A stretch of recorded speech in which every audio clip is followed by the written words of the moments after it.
Segundo aos Coríntios, capítulo 2. Eu vou talvez acelerar um pouquinho para ver se a gente termina hoje.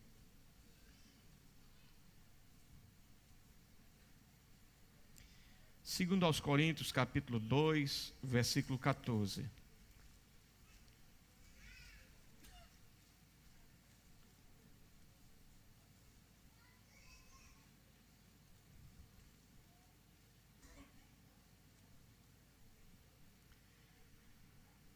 Diz a Bíblia: graças, porém, a Deus, que em Cristo sempre nos conduz em triunfo, e por meio de nós difunde em todo lugar o cheiro do seu conhecimento. Porque para Deus somos um aroma de Cristo nos que se salvam e nos que se perdem. Para uns, na verdade, cheiro de morte para a morte, mas para outros, cheiro de vida para a vida. E para estas coisas, quem é idôneo? Pois nós não somos falsificadores da palavra de Deus, como tantos outros, mas é com sinceridade, é da parte de Deus e na presença do próprio Deus que em Cristo falamos. Senhor amado, aqui estamos, ó Deus, diante de Ti, agradecidos pela Tua bênção e por todo o bem que o Senhor tem feito a cada um de nós. Queremos Te louvar, Jesus, porque o Senhor tem sido bom conosco, o Senhor tem perdoado as nossas fraquezas, tem escrito o nosso nome no livro da vida e tem nos dado do Seu bom Espírito para que pudesse habitar em nossos corações. Jesus, ainda que não merecemos nada, mas a Tua graça tem sido efetiva em cada vida, em cada coração, em cada crente. Te louvamos, ó Deus, pelas nossas famílias, pelos nossos lares, pelos nossos irmãos que aqui estão, os que vieram de perto, os que vieram de longe. Te louvamos, ó Deus, por aqueles que participam conosco através da internet, que de alguma maneira também será abençoado por esta palavra. Eu peço ao Senhor que eu tenha de Tua parte condições de dizer à igreja aquilo que o Senhor já me falou ao coração, que eu possa dizer ao povo aquilo que o Senhor já me disse e que eu possa ser entendido, Senhor. Que o Teu Espírito Santo possa fazer com que a Tua palavra seja compreendida e guardada por cada crente, para não pecar contra Ti. Queremos, ó Deus, Te louvar por esta palavra que é boa, é perfeita, é agradável, porque é a Tua vontade para conosco. Queremos Te pedir pelos enfermos, aqueles que estão em casa, nossa irmã Margarida, pastor Sebastião, Daci Cabral, ó Deus, tantos outros, pastor Gonzaga, pastor Eusébio, sua esposa, irmã Sirlene, tantos irmãos e irmãs que estão enfermos, enfermas, e o Senhor conhece as necessidades de cada um, o Senhor sabe onde está a dor, onde está o lamento. O Senhor é aquele Deus que ajuda até mesmo aquele que não tem quem o ajude. O Senhor é Jeová, o Senhor pode, o Senhor manda, o Senhor abre, o Senhor fecha, o Senhor sara, o Senhor fere, o Senhor mata, o Senhor faz viver, porque todas as coisas estão em Tuas mãos. Uma palavra Tua e o milagre acontece. Ó Deus, uma manifestação de Tua bondade, e o quadro muda, o cativeiro é removido, a porta é aberta, o Teu nome é glorificado na vida daqueles que esperam em Ti, Jesus. Obrigado pelo Teu cuidado para conosco. eu te louvo pelos meus companheiros de ministério, eu te louvo, Deus, pela tua igreja, esta igreja que tu amas, que tu tens cuidado, que tu tens zelado e que tu tens guardado em tua presença. Pai amado, Deus eterno, abençoa os meus irmãos, é a oração que fazemos agradecidos em nome de Jesus. Amém. Podeis sentar, meus irmãos. Graças a Deus. Certamente nós temos aqui irmãos que não estavam em outras ocasiões, mas talvez essa seja a 10ª ou mais reunião que falamos sobre este assunto, pois começamos acho que em novembro do ano passado. E em alguns dias eu falhei por conta de viagens, mas nós estamos falando, creio que há umas 10 horas, sobre estes versículos. E eu espero hoje esgotá-los, porque já temos em mente um novo assunto para trazer à igreja. Já sinto de Deus direção para falar sobre outro assunto diferente, que eu creio que vai ser de muita bênção para todos nós. Nós aqui estamos falando sobre o caráter e os frutos do ministério de Paulo e a maneira como ele se expressa, trazendo a cada um de nós a maneira como Cristo nos conquistou e nos conduziu em triunfo.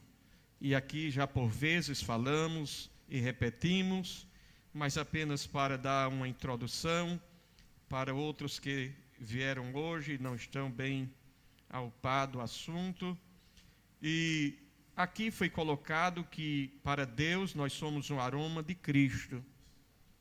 Ou seja, em Cristo Jesus nós somos o aroma. Um aroma que exala de nós por conta de Cristo Jesus. E este aroma, ele se manifesta nos que se salvam e nos que se perdem. E nós ficamos, da última vez, nesse pedacinho dos que se salvam. E agora vamos falar sobre nos que se perdem. Então, se nós somos um aroma naqueles que se salvam, é evidente que essa manifestação do bom cheiro de Cristo é porque a revelação de Cristo para a nossa vida, para a nossa alma, para a nossa caminhada, nos fez escapar da corrupção que há no mundo. Nós adquirimos a nova natureza em Cristo Jesus, e isto produziu em nós um bom cheiro nos que se salvam. Ou seja, quando um crente olha um para o outro, aquele crente é um exemplo de vida, de fé, de comunhão e de graça para aquela outra pessoa também. Se torna também uma inspiração de fé para a caminhada, a ponto de alguém dizer: eu queria ser crente como aquele irmão, eu queria ser crente como aquela irmã. Então isso é o cheiro de Cristo que é exalado em nossa vida, e as pessoas que nos cercam sentem este aroma que é revelado em nós pela graça de Deus. Mas é um fato que, para uns, como diz o texto, na verdade, cheiro de morte para morte, e para outros, cheiro de vida para a vida. Então vamos aqui avançar um pouco para ver onde podemos chegar. Quando a palavra de Deus diz que nos que se perdem, está falando sobre o juízo de Deus que agora está sobre aqueles que rejeitam o senhorio do Senhor. Ninguém é obrigado à salvação. Ninguém é obrigado a seguir o caminho do Senhor. Ele disse: vinde após mim, Ele disse: vinde a mim. Ele disse: eis que estou à porta e bato. Ele disse que há o caminho da vida e há o caminho da morte. Andai no caminho da vida e vivei. A palavra do Senhor nos leva sempre a um chamado e nos mostra que Ele nos convida. Ele nos leva a buscá-lo, a conhecê-lo, a descobri-lo, a sondá-lo, a experimentá-lo, a senti-lo de todas as formas e maneiras, através do conhecimento da palavra, através da experiência real com Cristo, porque o nosso Cristo não é apenas um Cristo teórico, formal, mas é um Cristo que age em nós e age através de nós. Não é alguém que está acima da gente, que não possa ser alcançado por nós. Não é alguém que não seja tangível, tocado, mas nós podemos sentir o toque de Deus na nossa vida pelo Espírito Santo de Deus. Então, aqueles que rejeitam o Senhor como Deus, evidentemente que já tem hoje na sua vida presente algo que produz prejuízo para a sua caminhada. Se eu não estou dentro da direção de Deus, se eu não estou dentro da vontade de Deus, eu estou fora do abrigo de Deus. O Salmo diz: aquele que habita no esconderijo do Altíssimo, à sombra do Onipotente, descansará. Direi do meu Deus, Ele é o meu refúgio e a minha fortaleza. De maneira que aquele que está no Senhor está abrigado, está guardado, está protegido. Isso não significa que está isento de dificuldades. Isso significa que, apesar das dificuldades, a sua vida está segura com Cristo em Deus. Então, uma pessoa que está fora dessa cobertura espiritual, fora deste abrigo espiritual, então é uma pessoa que está dentro deste princípio, um aroma nos que se salvam e nos que se perdem. Alguém que está fora da direção do Senhor, quando olha para nós, não que tenhamos a jactância, a vaidade, a presunção, a arrogância de dizer: eu vou para o céu e tu vais para o inferno. Não é esta a intenção, não é este o objetivo, mas nenhuma virtude faz propaganda dela mesma, porque quando nós fazemos propaganda da nossa virtude, é porque colocamos em dúvida a prática da nossa virtude.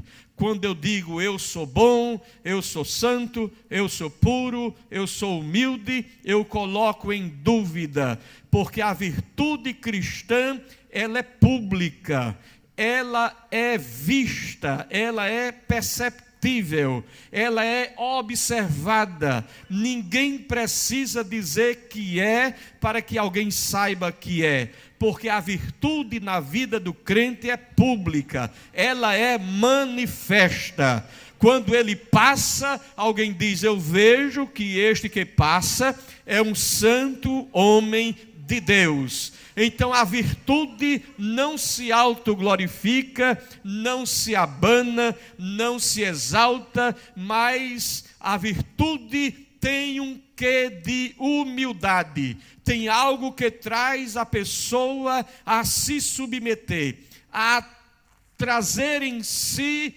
o mortificar da carne, aquilo que parece que é tão correto, mas para mim eu não considero lícito, porque é como se eu quisesse alcançar um nível espiritual, um patamar espiritual que não seja nivelado por aquelas coisas que há no mundo. Talvez para alguns, algumas coisas sejam simples, mas para outros, se querem ter uma comunhão maior com Deus, ele se reserva disto, se reserva daquilo. Às vezes as palavras que fala são medidas, são pensadas, não tem palavra torpe na sua boca, o seu comportamento é comedido, e embora todas as coisas possam ser lícitas, mas ele diz: apesar disto, eu sou nazireu, eu sou nazireu. Pode ser que alguém faça isso, faça daquele jeito, faça daquele outro jeito, e acha que está tudo bem, mas eu não. Eu tenho um compromisso estreito com Deus. Eu carrego em mim um cheiro, e eu não quero que esse cheiro perca a essência. Não é como um perfume francês ou importado da melhor qualidade que você coloca no corpo e por mais que dure 24, 48 horas e o cheiro acaba. Não, eu quero esse perfume de Cristo sendo derramado sobre a minha vida, e para que isso seja manifesto, é preciso que eu possa sempre estar na sua presença, na sua direção, para que o gotejar da sua graça nunca falte sobre a minha cabeça. Não é o que diz a Bíblia? Em todo tempo sejam alvas as tuas vestes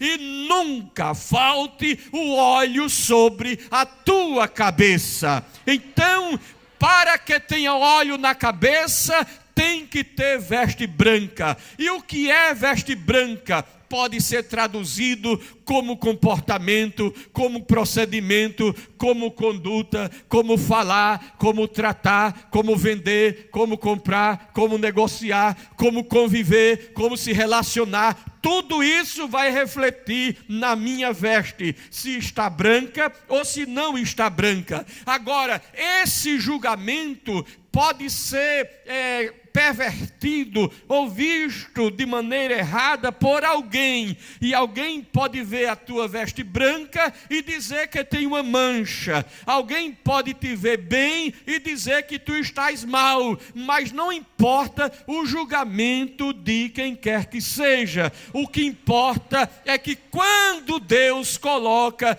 o dedo, a agulha divina no disco da tua consciência, você ouve a voz de Deus dizendo assim: é filho meu, tome graça, tome óleo e tome perfume sobre a sua vida. Então, onde quer que um servo de Deus, de Cristo está, tem cheiro.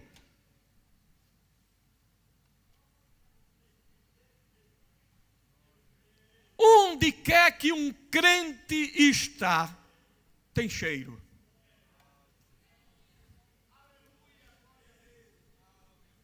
Se você chega no ambiente e o ambiente não é impregnado com um aroma, com algo diferente, que inspire respeito, que inspire dignidade, é porque está faltando cheiro. Porque você pode entrar no banheiro mais sujo, mas se chegar lá o detergente, o pinho-sol, e for derramado,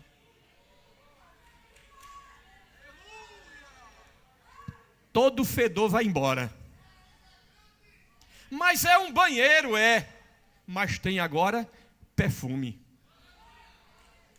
O ambiente pode ser corrompido, mas se um crente chega, ele chega feito pinho-sol, afastando o fedor do pecado, induzindo as pessoas a outro pensamento, a outra ideia, a outra maneira. Porque a presença de um crente que tem o bom cheiro de Cristo muda o ambiente em que ele está.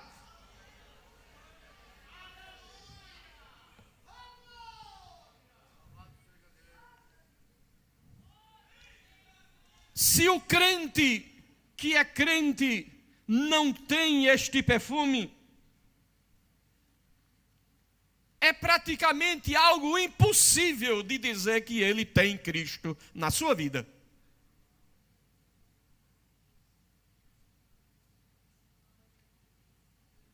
Porque se de repente, próximo àquelas saídas de ar-condicionado, alguém colocar ali um spray ou um perfume bem cheiroso, quando ele,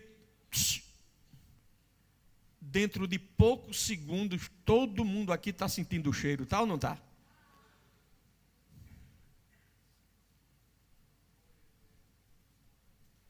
A nossa presença no mundo como crente precisa inspirar isto. Chegou o irmão. Chegou a irmã.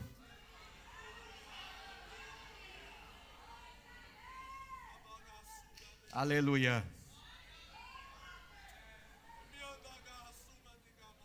Você não precisa fazer força.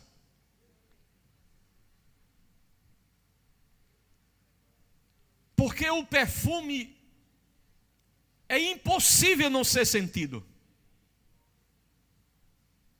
Eu duvido alguém esconder uma jaca na mala do carro e botar dentro de uma sacola, amarrar. Vou botar aqui, eu vou levar fulana, vou levar fulano, mas eu não quero que ele saiba que tem a jaca aqui dentro do carro. Eu tenho aqui essas mangas amarelinha, manga rosa, mas eu vou botar aqui na mala do carro bem escondidinho para ela não ver, para ele nem saber que tem. Mas quando a pessoa abre a porta, leva uma barruada de manga, leva uma barruada de jaca. É assim ou não? Que o mundo leve uma barruada de Cristo pela tua vida.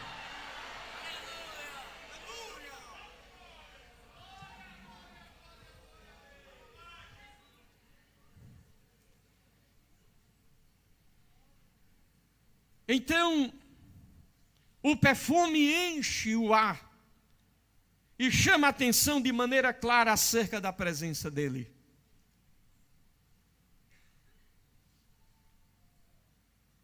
E essa presença traz uma explicação ou um esclarecimento como um repelente ou uma atração. A Bíblia diz: cheiro de morte para morte e cheiro de vida para vida. Eu não sei se você é do tempo da espiral sentinela. Eu não sei se os adolescentes sabem o que é isso. Talvez no... Porque a gente é do tempo da cruz, não é? A gente é do tempo do pirulito zorro, não é? É assim ou não é? Esses meninos não sabem o que é isso, mas a gente é desse tempo. Barecola, aquela bala soft que de vez em quando a gente engolia uma, que era tão lisinha que descia de garganta abaixo. Teve uma vez que passou, quase que não descia. Agora tem que descer, porque não dá mais para voltar mais não. Mas eu não sei hoje se existe mais o Espiral Sentinela. Existe ainda? Então eu não estou tão jurássico assim. Viu? Mas era uma espécie de resina vegetal, fazia um círculo assim, e você acendia aqui na ponta, e ela ia queimando devagarzinho, e exalando uma fumaça, para repelir a muriçoca, o mosquito. É assim ou não é? Então esse cheiro, ele pode ser um repelente para aquilo que não serve. Mas esse cheiro pode ser também um perfume, atraindo a abelha, uma rosa, uma flor.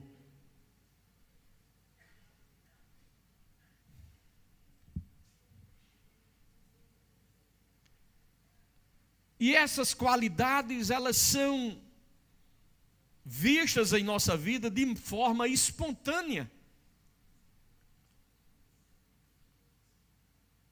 Não é preciso ter a vaidade de ser cristão. Nós precisamos ter a humildade de ser cristão.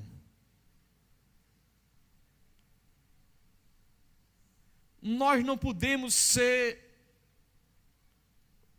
profetas como Jonas, que profetiza a morte e fica em cima da montanha esperando o circo pegar fogo. Nós precisamos ser o profeta da restauração, da indicação do pecado, mas não torcer pela morte do pecador.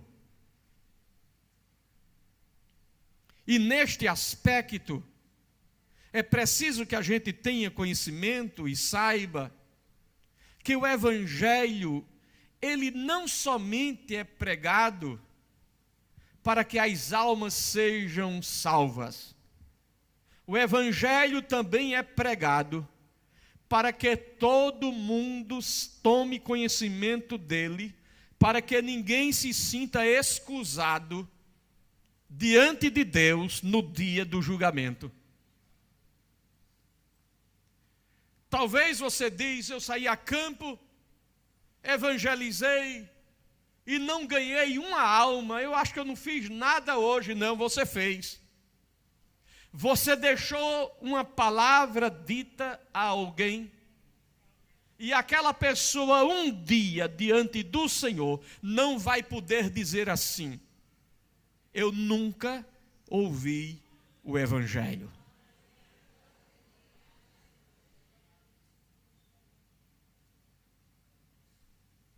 O conhecimento do Evangelho não somente provoca um testemunho para a vida, mas também provoca um testemunho para a morte.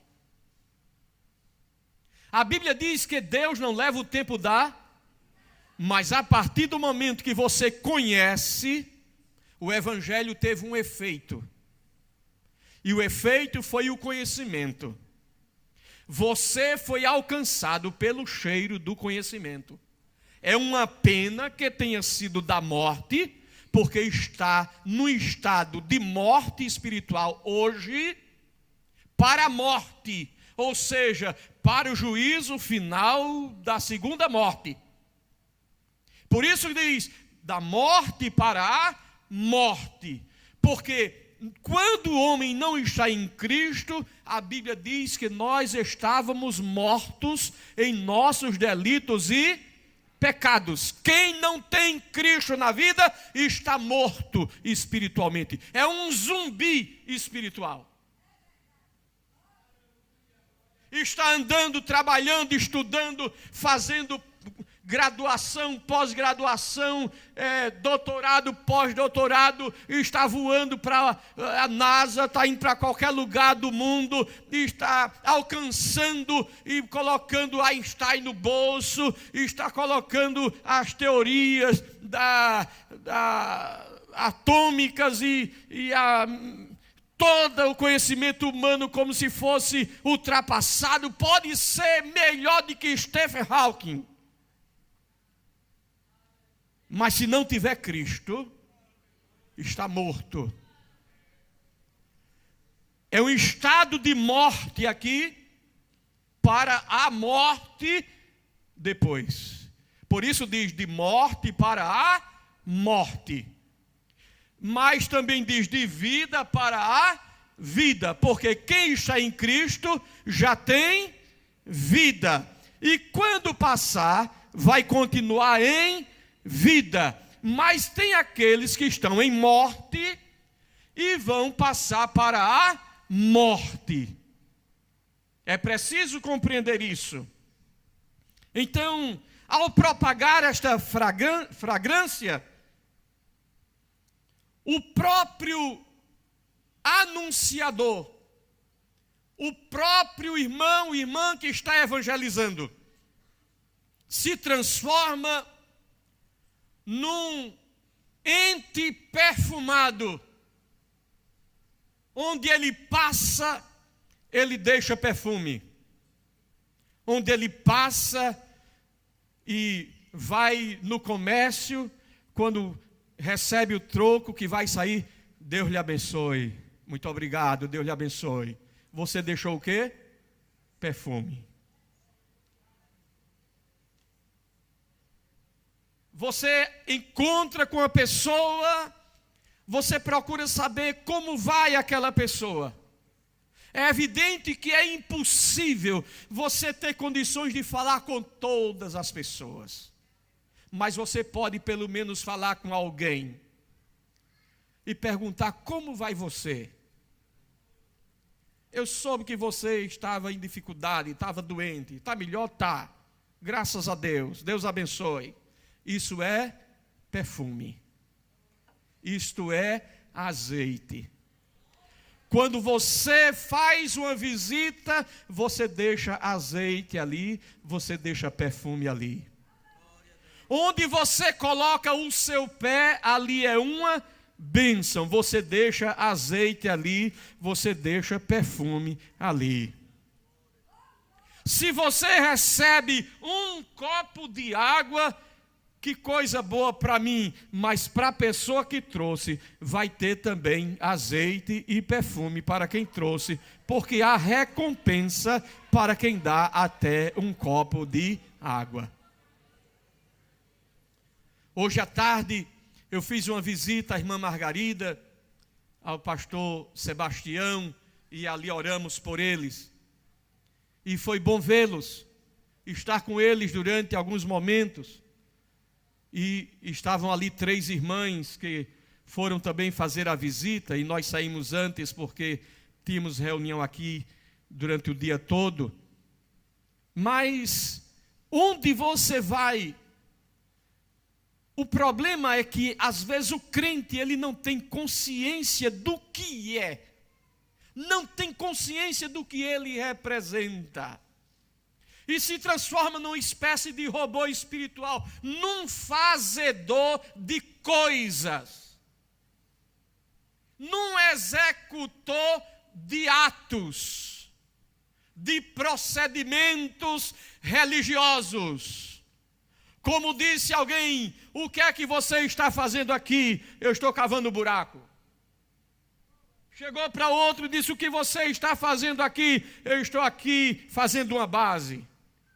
Chegou para outro: o que é que você está fazendo aqui? Eu estou levantando a coluna. Chegou para o outro e disse: o que você está fazendo aqui? Eu estou ajudando a construir uma catedral. A diferença entre um e outro é que todos estavam fazendo e trabalhando na mesma obra, só que um achava que estava fazendo só buraco, e o outro tinha consciência de que estava fazendo algo maior. Eu não estou aqui cavando buraco, eu estou aqui caminhando com a igreja para entrar no céu.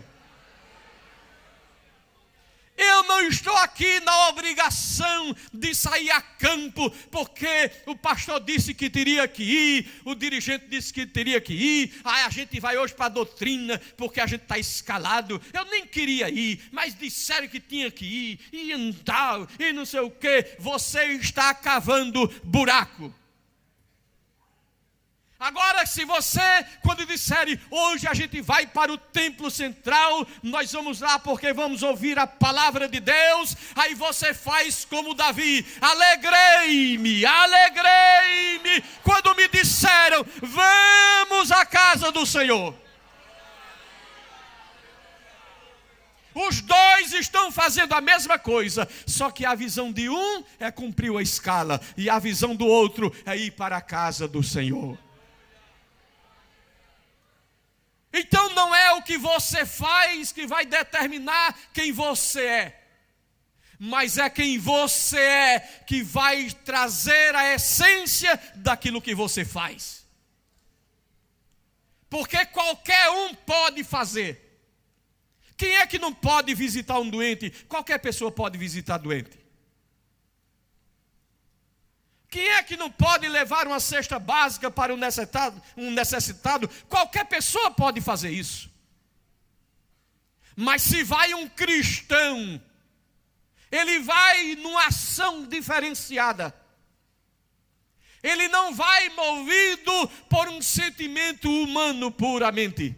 Ele vai movido pelas entranhas de misericórdia.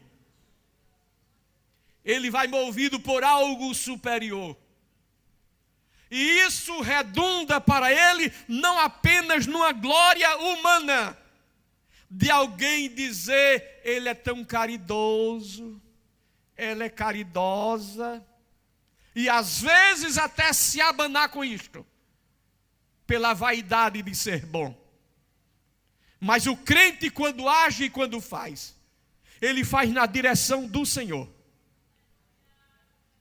E a mão direita não vê o que a mão esquerda faz. Porque ele sabe com que intenção nós estamos fazendo. Ele sabe com que intenção eu vim aqui. Ele sabe com que intenção você está aqui. Ele sabe. Ele sabe qual é a motivação de eu estar aqui hoje. Eu quis muito estar aqui sexta-feira.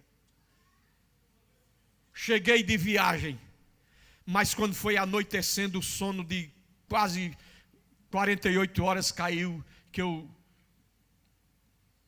apaguei. E não tive condições físicas de vir, mas a minha vontade era vir. Porque a minha vontade era estar aqui para falar aquilo que Deus colocou no meu coração.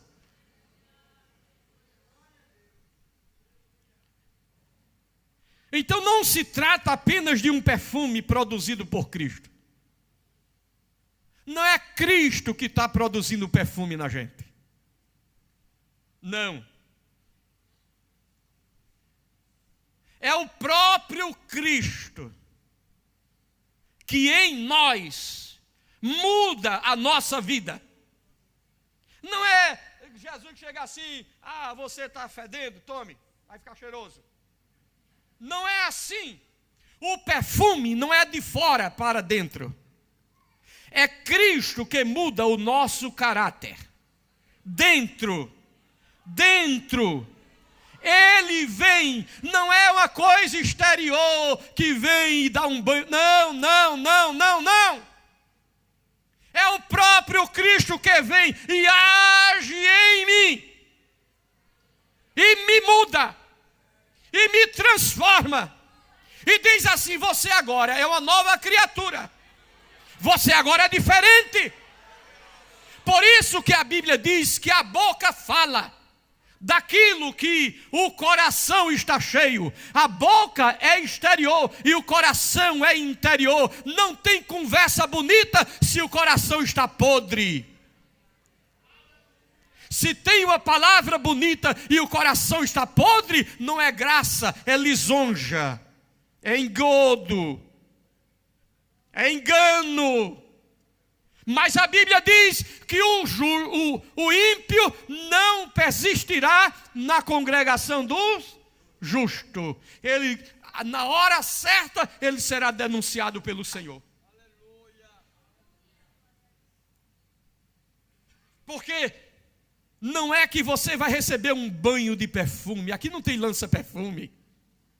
Aqui tem Cristo produzindo em mim e em você um novo caráter, uma nova pessoa. Você é transformado. E por essa transformação que há dentro de nós, o perfume sai pela nossa pele. O perfume sai pelos nossos olhos. O perfume sai pelo teu sorriso. Quando você sorri para uma pessoa, parece um anjo sorrindo. Tem gente frustrada, acabada, arrasada, que precisa de um sorriso teu, de um abraço teu. E o perfume, ele sai pelos teus poros, ele transpira em você o azeite, a graça, a bondade, a misericórdia. E aquela pessoa diz: eu me sinto tão bem quando eu converso com você, quando eu olho para você, que eu vejo você sorrir, eu me sinto tão bem. Isso é perfume, isto é azeite transpirando na tua vida.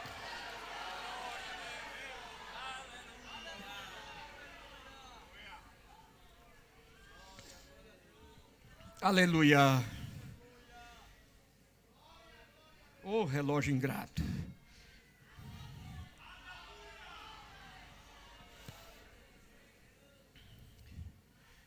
Tem um livro da história que fala sobre o martírio de Policarpo. Nós não podemos dizer com precisão se isto é uma verdade ou não, porque isto faz parte da tradição. É um livro histórico falando sobre o martírio de Policarpo. Mas diz a tradição que quando Policarpo, que era um homem já velho, que disse que viveu toda a vida servindo ao Senhor, que sempre lhe fez bem, como agora na hora da morte iria negá-lo, e o queimaram. Diz a história que se sentiu no ar um perfume como um incenso. Diz a história. Mas não vamos nos pegar à história, vamos para a Bíblia.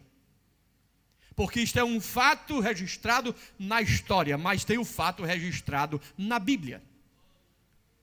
E na Bíblia diz que em 2 Reis capítulo 13, versículo 21, que quando os homens vinham enterrar um defunto, daqui a pouco vinha na colina os inimigos em direção a eles. E eles com medo e apressados para fugir.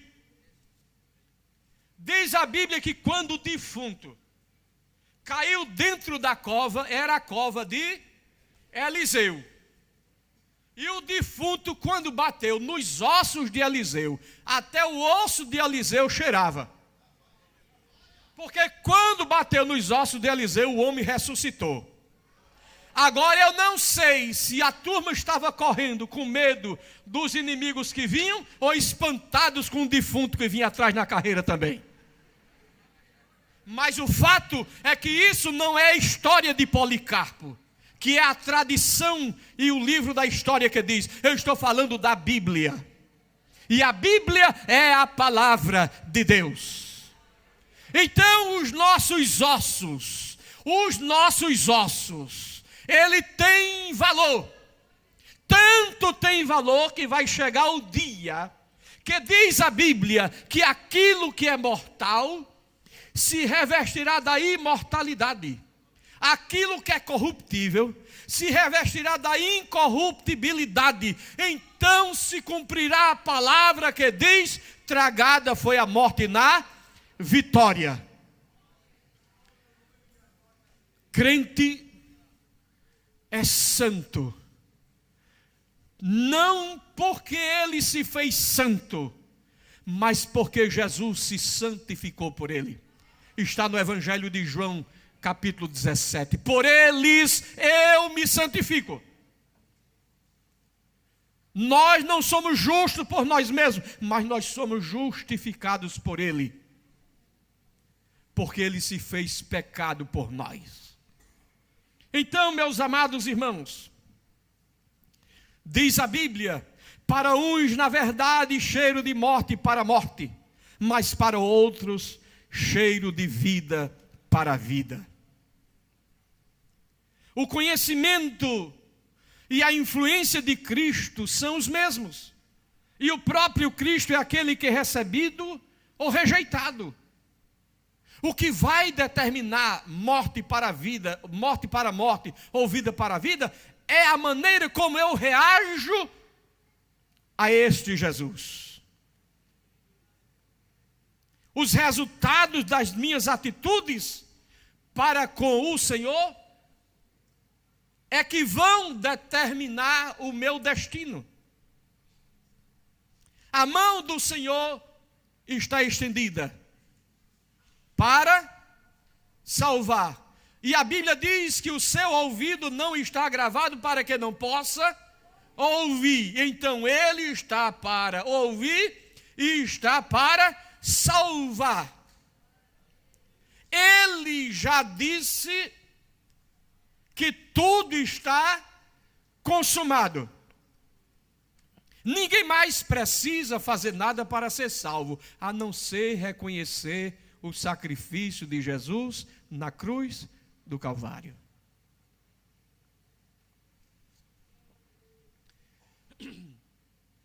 O andar na presença de Deus e andar diferente é fruto desse encontro com Jesus.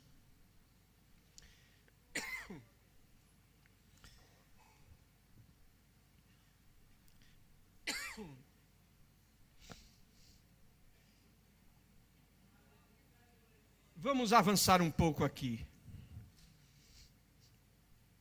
A rejeição da mensagem por parte das pessoas agrava a situação das pessoas que não querem Jesus. Seria melhor nunca ter ouvido, sim ou não?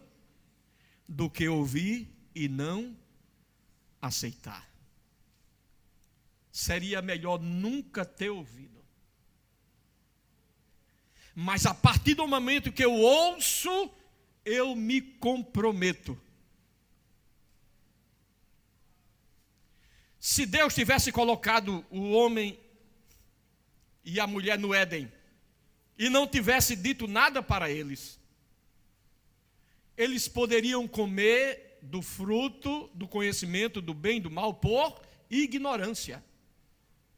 Eles poderiam dizer assim: o Senhor não disse nada, sim ou não? Mas Deus disse. E o Evangelho é uma afirmação. O Evangelho é um confronto. O Evangelho não agrada. Porque o Evangelho aponta a minha fraqueza. O Evangelho não é uma mensagem psicológica, uma mensagem que, eu vou para o culto hoje porque eu quero me sentir bem. Eu quero fazer uma terapia. Não terapia, não terá bacia, não terá torneira, não terá nada. Paulo disse: eu anuncio a Cristo Jesus e este crucificado. O Evangelho me incomoda. O Evangelho não é da geração do metiolate que não arde. O Evangelho é da geração do metiolate que quando o menino arranhava a perna, que a mãe dizia: pega o metiolate, e o menino saía na carreira, porque sabia que ia arder. O Evangelho que não arde em nós não traz saúde para nós.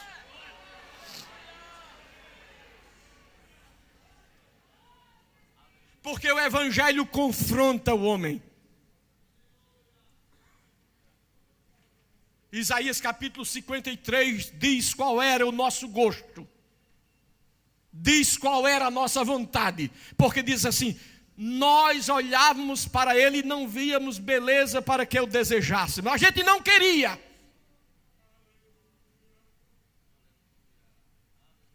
Ali determina o gosto do pecador. O pecador não gosta de Jesus, porque Jesus incomoda. Jesus incomoda.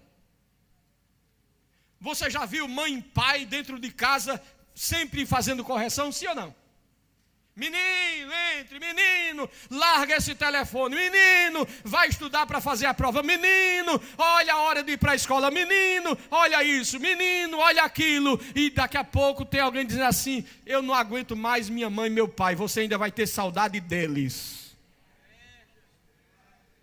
Você é apenas um pródigo que está perdido dentro da sua própria casa. Mas no dia que seu pai e sua mãe fecharem os olhos, você vai ter saudade disto.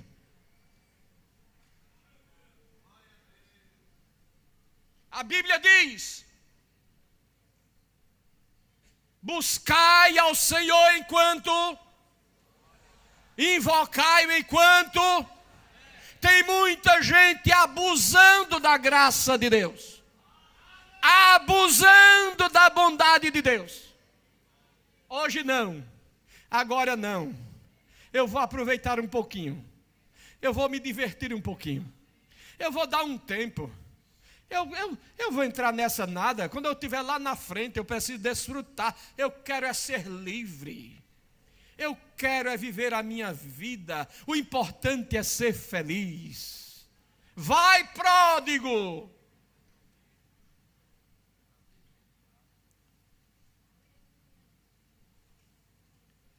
Não há felicidade fora de Cristo Jesus.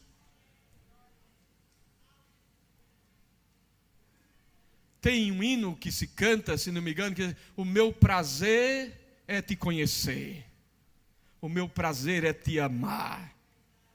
O meu prazer é te desejar. Glória seja dada ao nome de Jesus.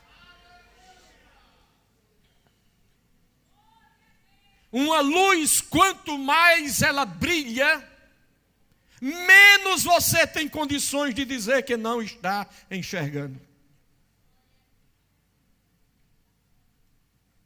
E o Evangelho é uma luz que não pode ser ignorada. É uma verdade que pode ser não aceita, não recebida. Mas você não pode ignorar que o Evangelho é a verdade.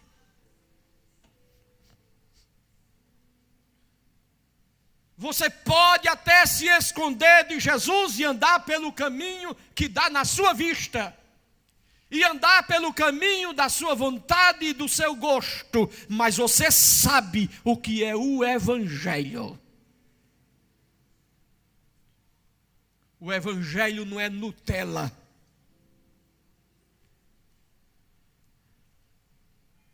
O Evangelho não é. O Evangelho é aquilo que vem como uma lixa para tirar de mim o que não serve. O Evangelho é como uma ferramenta de Deus. É como uma bucha que passa em mim, depurando, limpando. E Jesus disse: vós já estáis limpo pela palavra que vos tenho falado. O Evangelho, ele tira a crosta, ele tira. Você já viu uma panela, as irmãs que cozinham no carvão, fica aquela panela toda cheia de queimado, mas ela pega bombril, ela pega sapólio e pega aquela bucha, passa assim no sapólio e começa a... O alumínio está lá embaixo, não se está vendo alumínio, mas ele está lá embaixo daquela crosta, e quando tirar aquilo, começa a brilhar de novo, mas o que foi que limpou? O Evangelho, o Evangelho, o Evangelho. Você vê alguém aí pela rua, embriagado, tomando droga, fazendo isso, fazendo aquilo, é uma panela cheia de zinabro, mas quando passa pelo processo do evangelho, alguém encontra amanhã dentro da igreja dando glória a Deus, e diz: quem? Isso é fulano? É fulano, é tu fulano, sou eu mesmo, o evangelho faz isto.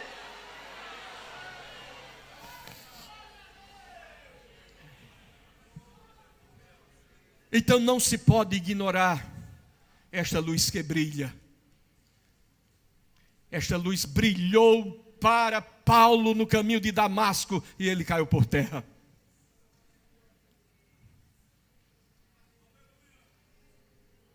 Como pode uma luz ter uma força mecânica de derrubar uma pessoa?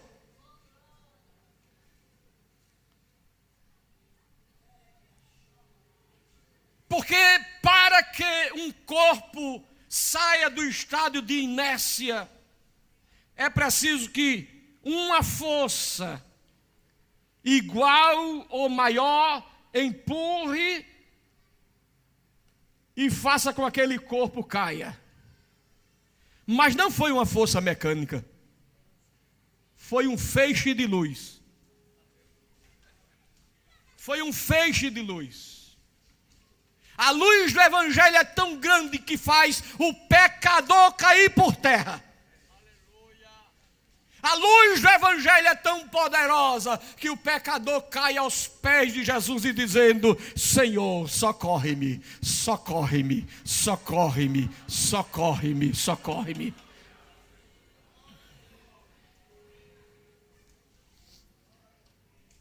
Assim sendo, meus amados irmãos, parece que não vou concluir hoje. Ainda vai sobrar um pedacinho. O homem aqui é visto como alguém responsável. Não pense que você é o menino bobão. Você é a mulher bobona. Não. Eu estou aqui. Meu papaizinho, aba papai. Papaizinho, meu amorzinho. Não. Não é assim que funciona. Não é assim que funciona. A Bíblia diz que o jumento conhece o seu dono. Mas o meu povo não me conhece. Aleluia. Quantos podem estar seduzidos e enganados por isto? Achando que está tão bem, que vai tão bem, que está tão bem, mas o evangelho está como uma luz batendo, batendo, batendo.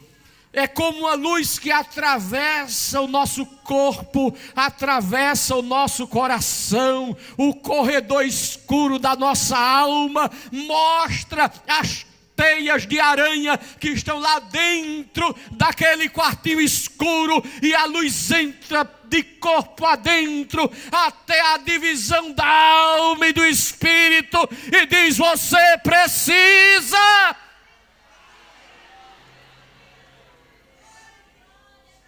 Aleluia, aleluia. E este homem não pode ser responsável a menos que seja dotado de livre-arbítrio. Você é quem vai escolher. Você é quem vai escolher se serve a Deus ou se não serve a Deus. Amém? Glória a Jesus. Conhecimento é como uma árvore que abriga, oxigena, gera flores e frutos. Mas é preciso, antes disto, cuidar, regar, se dedicar. Toda grande árvore começa de uma simples semente. Uma primeira atitude. Faça a sua matrícula no curso Bacharel Livre em Teologia do CT Adalp. Você não precisa estudar todas as noites e pode ter descontos de 25%, 50% e 100%. Invista no conhecimento. Saiba mais sobre os diversos ramos da teologia, bíblica, exegética, sistemática, prática e muito mais. Fale conosco agora mesmo pelo nosso WhatsApp 819-9126-5849. CT Adalp, contribuindo na formação do caráter cristão e capacitando a igreja para o bom desempenho na obra de Deus.